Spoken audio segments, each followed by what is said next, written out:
오늘 본문 말씀 사도행전 5장 34절로 39절 말씀입니다. 사도행전 5장 34절로 39절 말씀, 하나님의 말씀입니다. 제가 봉독하겠습니다. 바리새인 가말리엘은 율법 교사로 모든 백성에게 존경을 받는 자라. 공회 중에 일어나 명하여 사도들을 잠깐 밖에 나가게 하고 말하되, 이스라엘 사람들아, 너희가 이 사람들에게 대하여 어떻게 하려는지 조심하라. 이전에 드다가 일어나 스스로 선전하매 사람이 약 400명이나 따르더니 그가 죽임을 당하매 따르던 모든 사람들이 흩어져 없어졌고, 그 후 호적할 때에 갈릴리의 유다가 일어나 백성을 꾀어 따르게 하다가 그도 망한즉 따르던 모든 사람들이 흩어졌느니라. 이제 내가 너에게 말하노니 이 사람들을 상관하지 말고 버려두라. 이 사상과 이 소행이 사람으로부터 났으면 무너질 것이요 만일 하나님께로부터 났으면 너희가 그들을 무너뜨릴 수 없겠고 도리어 하나님을 대적하는 자가 될까 하노라 하니. 아멘. 세상이 말하는 4대 성인이 있죠. 여러분께서 너무나 잘 알고 계시는 공자, 석가모니, 소크라테스, 그리고 예수님이십니다. 이렇게 네 분을 4대 성인이라고 세상은 이야기를 해요. 여러분, 4대 성인 안에 예수님이 포함된다고 해서 좋아하시면 안 됩니다. 왜냐하면 이것은 예수님께서 이 세상을 구원하러 오신 구원주가 아니라 그저 훌륭한 도덕 선생이라고 이야기하는 것이기 때문입니다. 현대에 와서는 마하트마 간디나 달라이라마, 교황, 이러한 이들을 가리켜서 훌륭한 영적 스승이라고 합니다. 간디 같은 경우에는 주님이 말씀하신 이 산상수훈의 가르침대로 살아야 한다고 했습니다만 실상 그는 그리스도인이 아니라 힌두교 신자였죠. 그럼에도 이들을 보면 세상이 왜 이들을 가리켜서 훌륭한 영적 스승이라고 하는지 이해가 가는 부분이 있습니다. 여러분, 이들이 가르치고 또 외치던 것이 무엇이었죠? 이들이 중요하게 여기던 것이 무엇이었습니까? 비폭력 저항, 자비, 평화, 이러한 것이었습니다. 그들은 세상에 있어야 할 것을 이야기했고 또 자신이 말한 것을 몸소 실천해서 보여주기도 했습니다. 그래서 많은 사람들은 그들에게 아낌없는 찬사와 박수를 보냈던 것이고요. 세상에는 이들 말고도 곳곳에 사람들이 훌륭하다라고 이렇게 칭송하는 선생님들이 있습니다. 그럼에도 이상한 것이 세상은 점점 더 악해지고 있어요.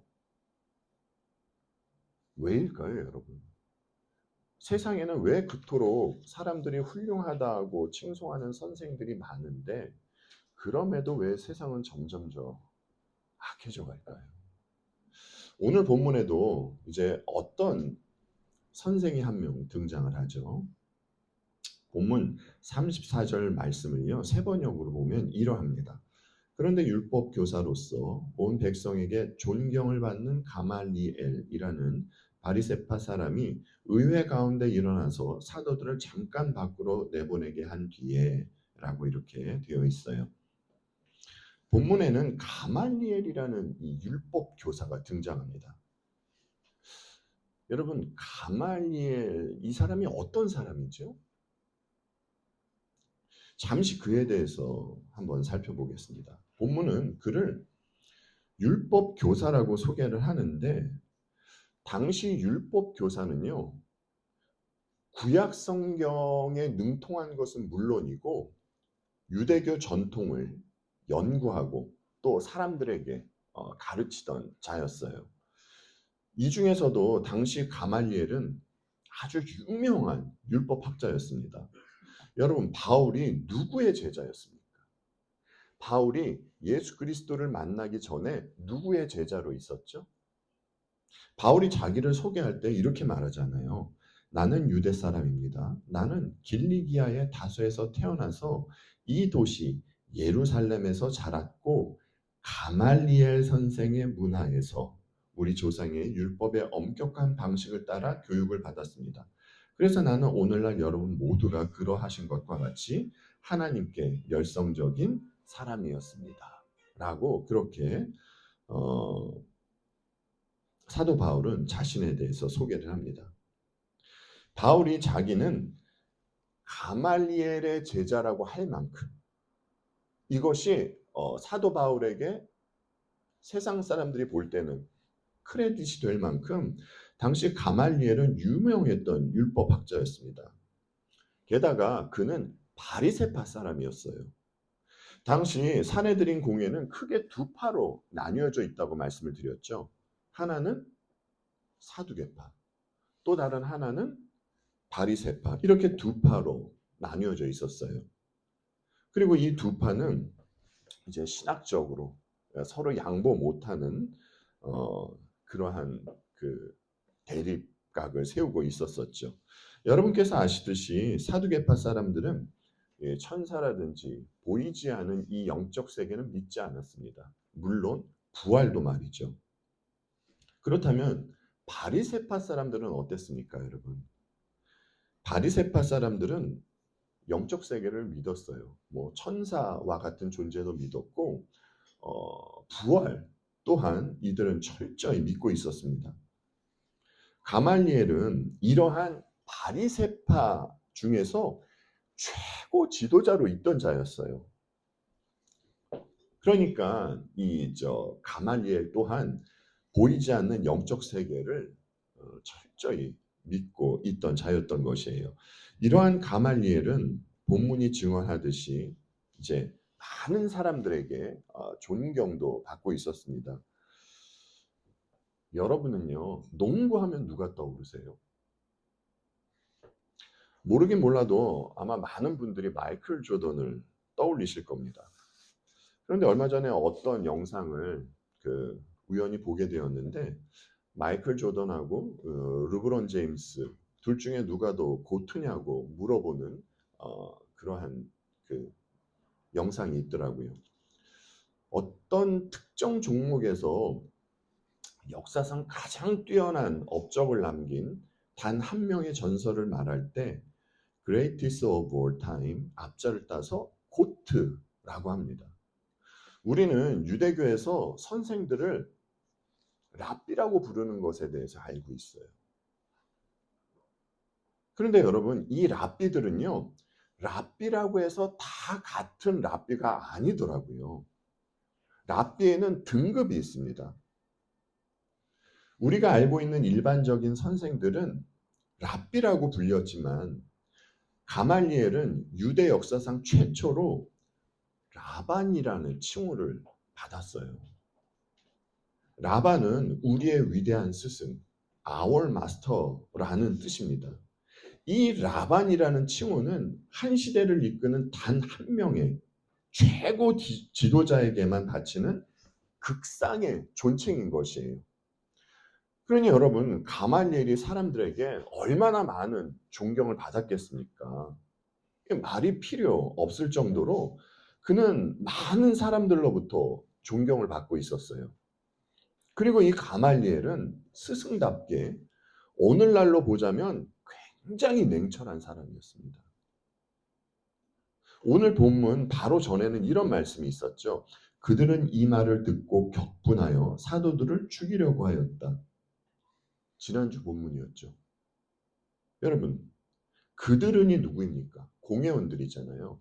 공회원들이 왜 사도들을 죽이려고 했죠?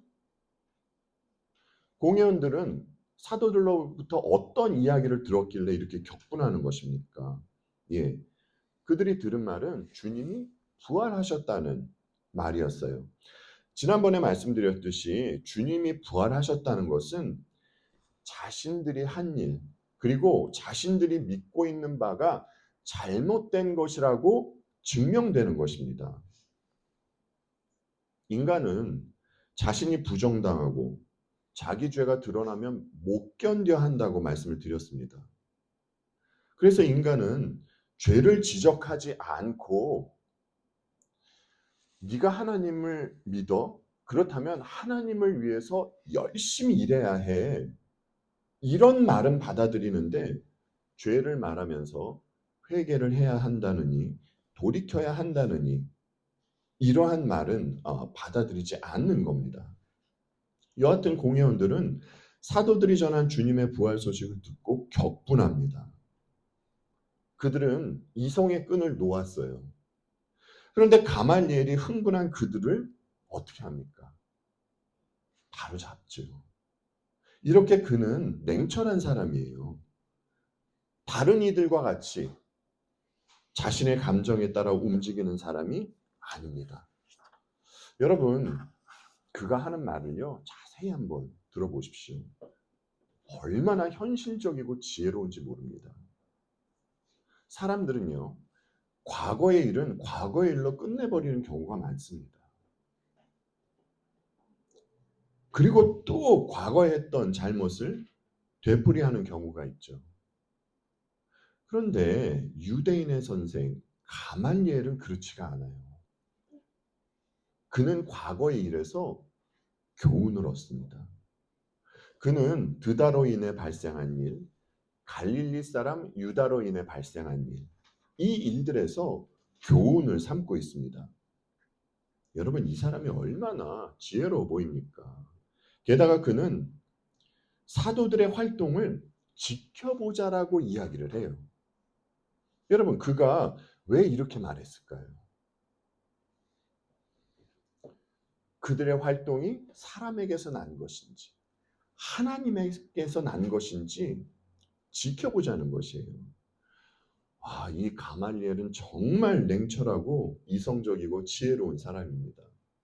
흥분하지 않는 차분한 사람이에요.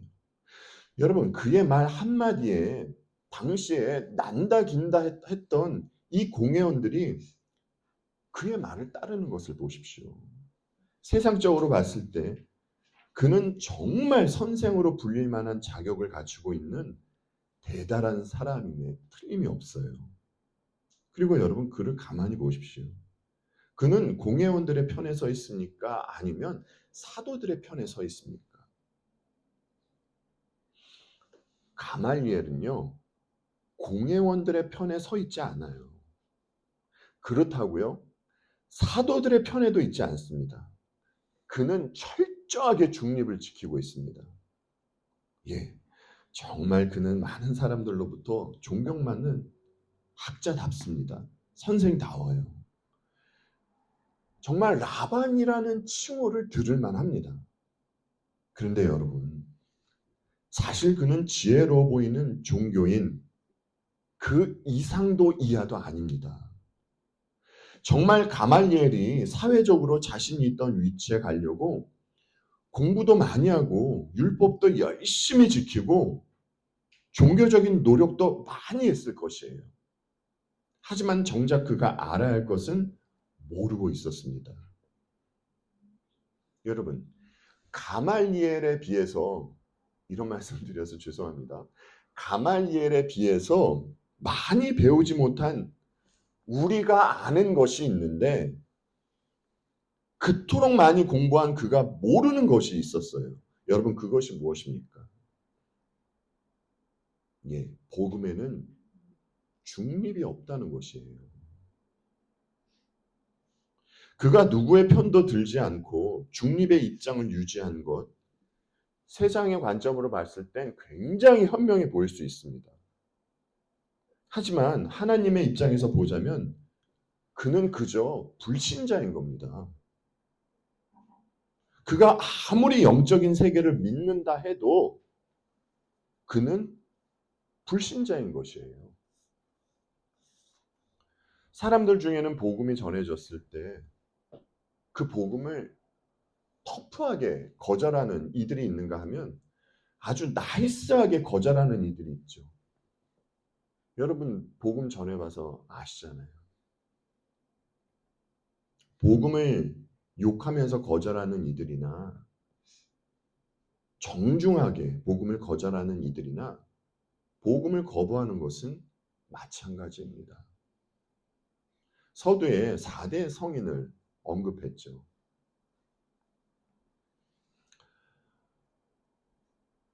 이 4대 성인의 예수가 있다라고 인정하는 이들은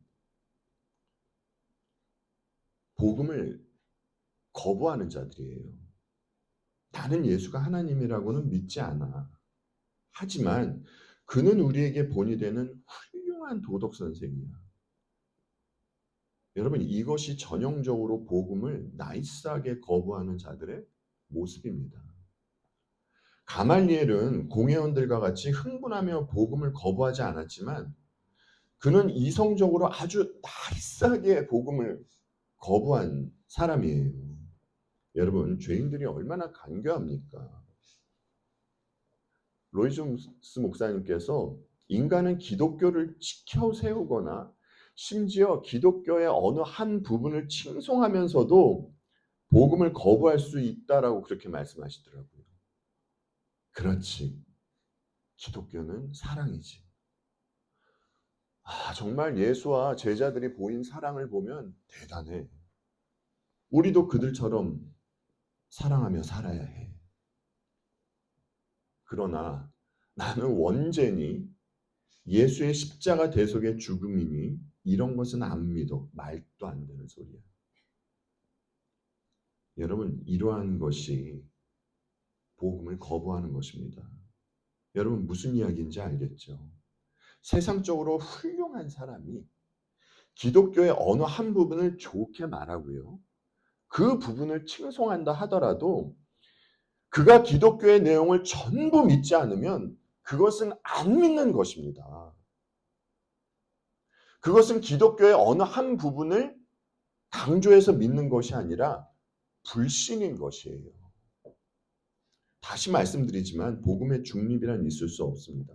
여러분, 과거 가말리엘의 제자였던 바울을 한번 보십시오. 여러분, 바울에게 이쪽 편도 아니고 저쪽 편도 아닌 어떤 중립적인 모습이 그에게 보입니까? 그는요, 예수 그리스도를 인격적으로 만나기 전과 후가 극명하게 갈립니다. 여러분, 빌립보서 3장 말씀을 한번 보십시오. 그러나 나는 내게 이루었던 것은 무엇이든지 그리스도 때문에 해로운 것으로 여기게 되었습니다. 그뿐만 아니라 내 주 예수 그리스도를 아는 지식이 가장 고귀함으로 나는 그 밖에 모든 것을 해로 여깁니다. 나는 그리스도 때문에 모든 것을 잃었고 그 모든 것을 오물러 여깁니다. 나는 그리스도를 얻고 그리스도 안에서 있는 사람으로 인정받으려고 합니다. 나는 율법에서 생기는 나 스스로의 의가 아니라 그리스도를 믿는 믿음으로 말미암는 오는 의, 곧 믿음에 근거하여 하나님에게서 오는 의를 얻으려고 합니다. 라고 하죠. 과거의 바울은 율법의 의로는 흠잡힐 데가 없는 자였습니다. 바울 자신에 대해서 자기에 대해서 이 정도를 이야기할 정도라면 그는 율법을 지키기 위해서 열심히 노력했을 겁니다. 그런데 바울이 주님을 만나고 복음을 믿게 되자 어떻게 했습니까? 과거의 것을 오물로 여겼습니다. 여러분, 정말입니다. 복음은 이것도 믿고 저것도 믿는 것이 아닙니다. 복음을 믿으려면 오직 복음만을 믿어야 하는 것이에요. 다른 말로 하면요, 여러분, 내 의는 버리고 예수 그리스도의 의만 의지해야 한다라는 것이에요. 그리고 여러분께서 잘 아시는 니고데모도 한번 보십시오. 그는 주님을 찾아가는데 언제 찾아갔죠? 밤에 찾아갑니다. 여러분, 니고데모는 왜 밤에 주님을 만나러 갔을까요? 그가 밤에 주님을 만나러 간 이유는 남들의 시선을 의식했기 때문입니다. 그런데 여러분, 훗날 그가 어떤 모습을 보입니까? 물론 그 예수님과 니고데모의 대화를 보면은 그 요한복음 3장에 나와 있는 그 내용을 보면 뭐 니고데모가 예수님을 뭐 믿게 되었다, 뭐 주로 영접하게 되었다, 그런 내용은 없습니다. 그런데 그 요한복음 전체를 보면요, 니고데모는 훗날 예수님을 주님으로, 자신의 주님으로 영접했던 것으로 보여요.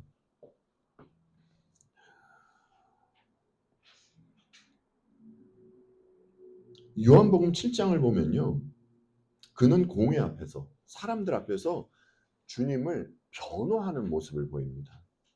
이뿐 아니라 요한복음 19장을 보면 그는 주님의 장례도 치르는 모습을 보입니다. 여러분, 복음에는 중간도 없을 뿐더러 주님을 믿는 자들은 주님의 이름이 이 땅에 떨어지는 것을 원치 않습니다. 그리고 주님이 가시는 곳에 함께 하려고 합니다. 이런 자들이 복음을 믿는 자들이에요. 복음을 믿는다고 하는데 그저 지켜만 보는 것, 이런 것은 없습니다. 복음을 믿는 이들은 자신에게 주님으로 말미암는 해가 끼쳐도 이것을 기꺼이 감수하려고 하죠. 여러분은 어떻습니까? 여러분은 어떻게 그리스도인이 되었습니까? 여러분은 언제 여러분 자신의 죄 때문에 심각하게 고민해 보셨습니까? 여러분은 언젠가인 여러분에게 닥칠 그 죽음의 문제에 대해서 시리어스하게 묵상해 보셨습니까? 그리고 여러분은 언제 예수 그리스도를 여러분의 주라고 고백하게 되셨습니까? 여러분, 우리는 무엇이 잘나서 하나님의 자녀가 되었습니까? 여러분, 우리가 오늘 본문에 나온 가멜리엘보다 나은 점이 있나요?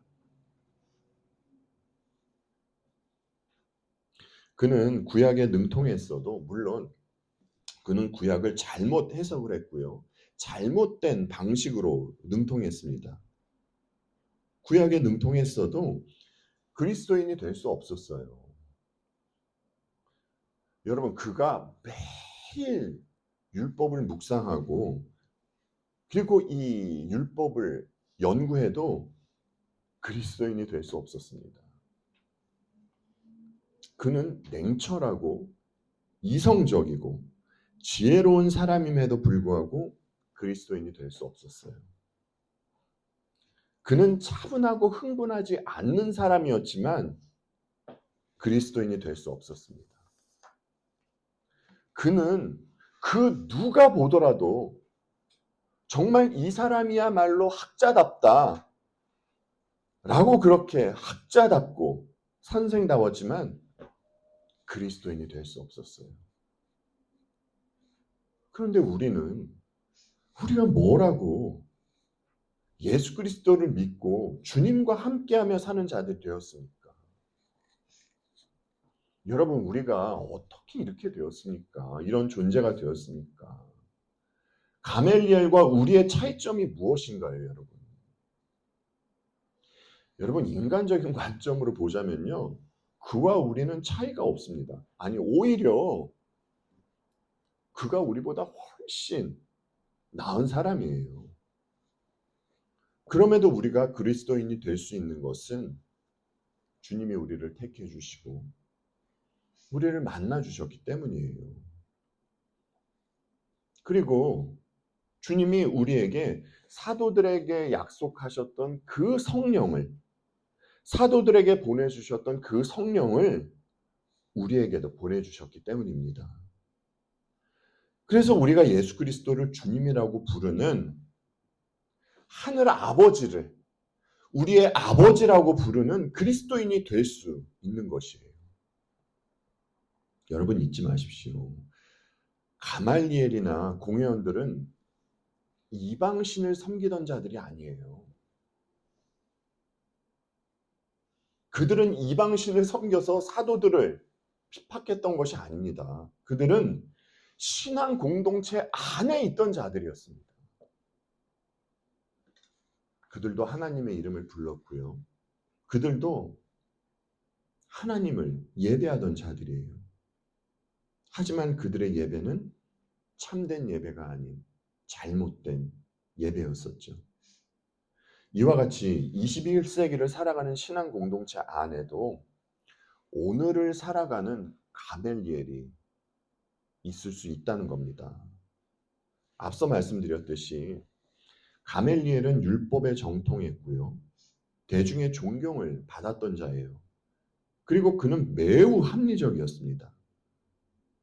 그러나 그는 복음을 지켜보는 구경꾼에 불과했죠. 그는 주님의 십자가 앞에 무릎 꿇지 않았습니다. 이와 같이 이 시대 교인들 중에도 지성적이고 교양이 있고 품위가 있는 것처럼 보이지만 복음과는 상관없이 신앙생활을 잘해 보이는 종교인이 있다라는 것이에요. 여러분, 우리가 신앙생활을 하다 보면 우리에게 얼마나 많은 갈등이 생깁니까? 내 안에 있는 죄와 싸워야죠. 세상과 타협하지 않아야죠. 또 악한 영들로부터 오는 그 공격과 싸워야죠. 우리는 갈등할 수밖에 없는 구조 속에서 살아가고 있어요. 그런데 종교인들은 아무런 갈등 없이 신앙생활을 잘 해 나가는 것처럼 그렇게 보인다는 것이에요. 여러분, 우리가 시편만 봐도 알 수 있잖아요. 여러분, 시편 기자가 얼마나 갈등하면서 괴로워하면서 하나님께 울부짖습니까? 그게 여러분 시편 기자에게만 해당하는 것인가요? 아니요. 우리들에게도 해당하는 것입니다. 여러분, 어떤 이들이 복음과 상관없는 종교인입니까? 모든 것을 감사함으로 주님을 위해서 하는 것이 아니라 나를 위해서 하는 자들이 종교인입니다. 내게 유익이 될 것 같으면 하고 내게 유익이 될 것 같지 않으면 하지 않는 것. 종교인이에요. 종교인들의 목적은요, 항상 나입니다. 나. 뭔가를 하더라도 선해 보이는 일을 하더라도 그 일을 통해서 나를 드러내기 위해서 하는 것이 종교인들이에요. 그러면 신앙인들은요? 신앙인들은 자신들이 하는 일이 나를 위해서 하는 것이 아니라 그리스도를 위해서 하는 것입니다. 그래서 어떠한 일을 하고 나서도 내가 남지를 않아요. 신앙인들은. 여러분, 사람들에게 인기가 있는 것이 좋은 것인가요? 나쁜 것인가요? 나쁜 것 아닙니다. 인기가 있으면 좋죠. 이왕이면 사람들로부터 사랑받고 인기 있는 것이 좋습니다. 그리고 사람들이 자신을 보면 이제 거리를 두고 하는 것이 아니라 가까이 지내려고 하는 것이 좋은 것입니다. 저는 우리 모두가 정말 이런 사람들이 되었으면 좋겠어요. 하지만 내 인기를 위해서 사람들에게 존경받으려고 남들에게 그럴듯해 보이려고 종교를 이용하는 것은 너무나 악한 것이에요. 우리가 얼마 전에 봤었잖아요. 아나니아와 삽비라 사건. 여러분, 이들이 자신들을 그럴듯하게 보이려고 무엇을 이용을 하다가 사망하게 되었습니까? 예, 신앙을 이용하려다가 사망하게 되었어요. 그리고 또 어떤 사람이 신앙 공동체 안에 있는 종교인일까요, 여러분? 예, 모든 것을 자기 이성으로만 해결하려고 하는 자들, 종교인이에요. 여러분, 사람들이 왜 점쟁이를 찾아가는 겁니까? 왜 그럴까요? 왜 점점 그들이 인기를 얻으며 숭숭장구하는 시대가 되었을까요, 여러분? 사람들이 그들을 찾는 이유는 미래에 대한 불확실성 때문입니다. 사람은 미래에 대한 불확실성 때문에 두려움을 느끼게 되는 것이에요. 가말리엘, 그도 두려움을 느꼈어요. 그 오늘 본문 중에 이러한 말씀이 있잖아요. 도리어 하나님을 대적하는 자가 될까 하노라. 그가 이 말을 한 것은 두려움 때문이었습니다. 여러분, 두려움을 느끼는 가말리엘과 공회원들, 그리고 이들과 대조되는 사도들이 보이십니까? 사도들은 위협과 협박 속에서 생사의 갈림길 속에서 복음을 전했어요. 사실 오늘날 우리들이야 이 편안한 생활 속에서 복음을 전하는데 초대교회 사도들은 그렇지 않았습니다. 진짜 생사의 갈림길 속에서 그들은 복음을 전했던 것이에요. 주님의 부활을 전했죠. 여러분, 어떻게 사도들은 두려움을 느끼지 않을 수 있었을까요? 공회원들이나 가말리엘 같은 자들은 그 공부도 많이 하고 그 지식이 풍부한 그러한 자들이어서 어떠한 상황 가운데서 두려움을 느꼈던 것이고, 사도들은 잘 배우지도 못하고 무식해서 그래서 그들은 두려움을 느끼지 않은 것일까요? 아니요. 그들은요, 진짜 복음이 믿겨졌기 때문입니다. 인간이 본성적으로 느끼는 두려움을 해결할 수 있는 것은요, 복음밖에 없어요, 여러분. 세상의 학문으로, 세상의 그 어떤 가르침으로도 인간이 느끼는 두려움을 해결할 수는 없습니다. 여러분 아시잖아요. 그 심리학을 가르치고 전했던 그 프로이드에 대해서 알고 계시지 않습니까?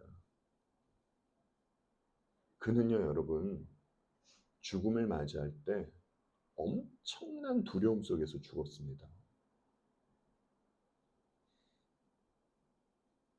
세상에 인간이 느끼는 두려움을 해결할 수 있는 것은 복음밖에 없습니다. 진짜 이 복음이 믿겨져야 하는 것이에요. 이 문제는 율법을 지킨다고 해결되는 문제도 아니고요. 종교적인 열심을 낸다고 해결되는 문제가 아닙니다.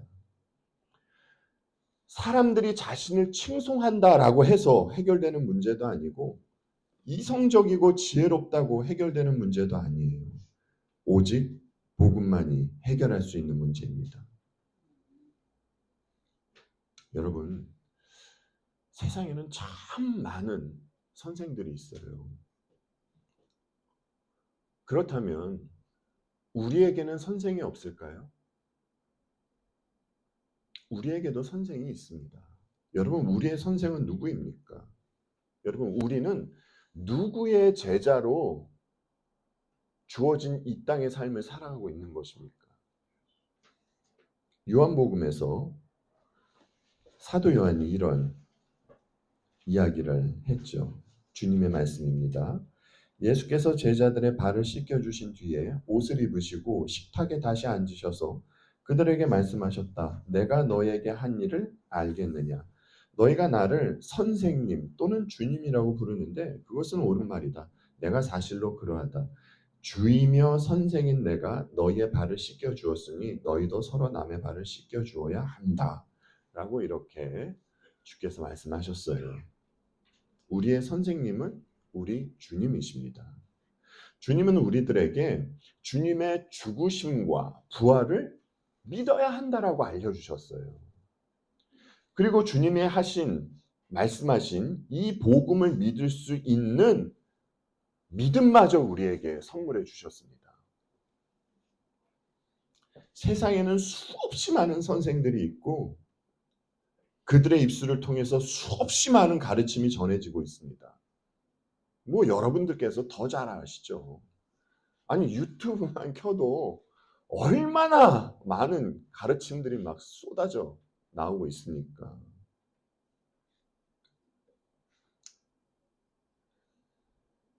세상의 그 선생들은요, 물론 그렇지 못한 이들도 너무나 많지만 많은 선생들은 도덕 윤리적으로 깨끗합니다. 세상은 그들의 말을 듣고 그들을 칭송하죠. 그런데 그들이 하는 말 가운데에는 성경과 반대되는 말이 너무 많아요.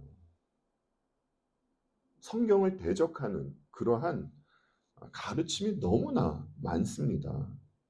정말 성경이 말하는 것과 반대되는 방향으로 사람들을 이끌어가는 것이 보여요. 여러분, 우리는 우리의 선생이신 예수 그리스도의 말씀만 듣자고요. 그리고 우리의 선생이 하신 일만 믿자고요. 세상의 선생은 자신들이 어떤 가르침을 전해도 두려움의 문제를 해결할 수가 없습니다. 죽음의 문제를 해결할 수가 없어요. 그들의 가르침이 아무리 그럴듯하게 들려도 그들의 가르침의 결국은 영원한 멸망입니다. 그러나 우리의 참 선생이신 그리스도의 가르침은 우리를 어디로 이끕니까, 여러분? 생명으로 이끕니다. 가말리엘, 이제 그는 이 땅 가운데 없어요. 그는 역사 속으로 사라져 버렸습니다. 그러나 우리의 선생이신 예수 그리스도는 여전히 우리와 함께하고 계십니다. 그리고 우리에게 성경을 깨우쳐 주실 뿐만이 아니라 또 우리의 삶을 통해서 우리에게 뭔가를 계속 진리를 가르쳐 주고 계세요. 그래서 결국 우리에게 구원을, 영생을, 완성된 하나님 나라의 삶을 주시는 것이죠. 여러분, 우리는 이러한 참된 스승과 함께하는 자입니다. 우리의 참된 스승이신 분은 우리에게 구원을 주시고자 자신이 그 저주받은 자들만 달린다는 십자가에 달리신 분이세요. 여러분, 이러한 주님을 어찌 찬양하지 않을 수 있겠습니까? 어찌 다른 대상을 찬양할 수 있겠습니까? 기도하겠습니다.